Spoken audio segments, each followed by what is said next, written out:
तोर दिए सत्य के निशानी पूरा दुनिया मचागेगा।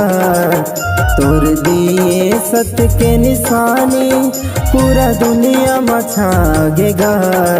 चलो घर अंगना ला सजावो मोर गुरु के दिन हर आगेगा। चलो घर अंगना ला सजावो मोर बाबा के दिन हर आगेगा।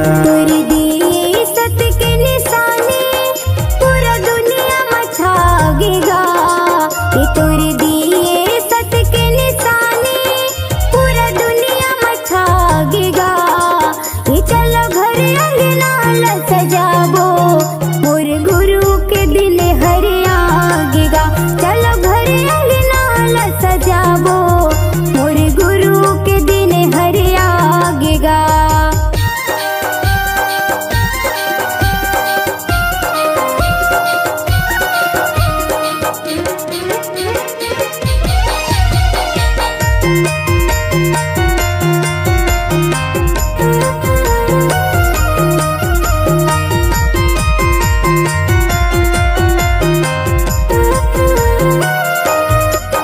ये 18 दिसंबर गुरु जयंती है आथेगा।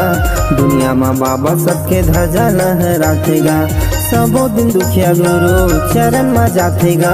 मन के मनौती बाबा पूरा हो जातेगा।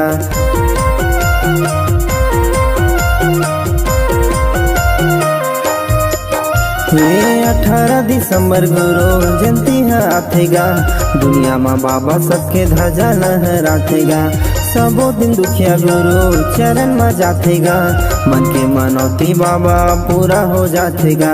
मन के मनौती बाबा पूरा हो जाते। गुरु दिए सत्य के निशानी पूरा दुनिया मचागेगा।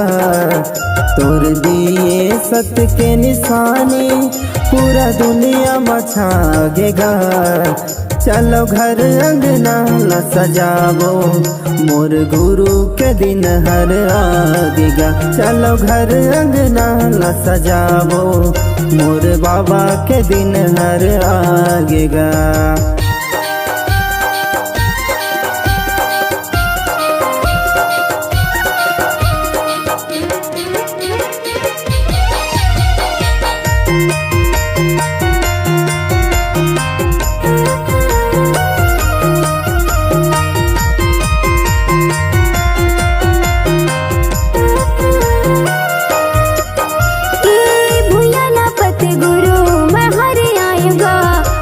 सुपारी पान महू चढ़ाएगा।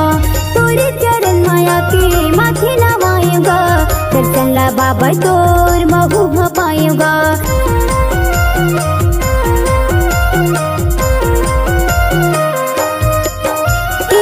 भूया ना पत गुरु मैं हरे आएगा। नरियल सुपारी पान महू चढ़ाएगा। तोरे चरण माया के माथे नवाएगा। दर्शन ला बाबा तोर महू भपाएगा।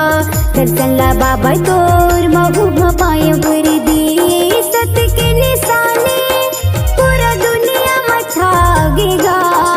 ये तोरे दिए सत्य के निशानी पूरा दुनिया मचागेगा। ये चलो घर अंगना सजाबो मोर गुरु के दिन हर आगेगा। चलो घर अंगना सजाबो मोर गुरु के दिन हर आगेगा। चलो घर अंगना ला सजावो मोर गुरु के दिन हर आगेगा। चलो घर अंगना सजाबो मोर गुरु के दिन हर आगेगा। मोर बाबा के दिन हर आगेगा। मोर गुरु के दिन हर आगेगा। मोर बाबा के दिन हर आगेगा।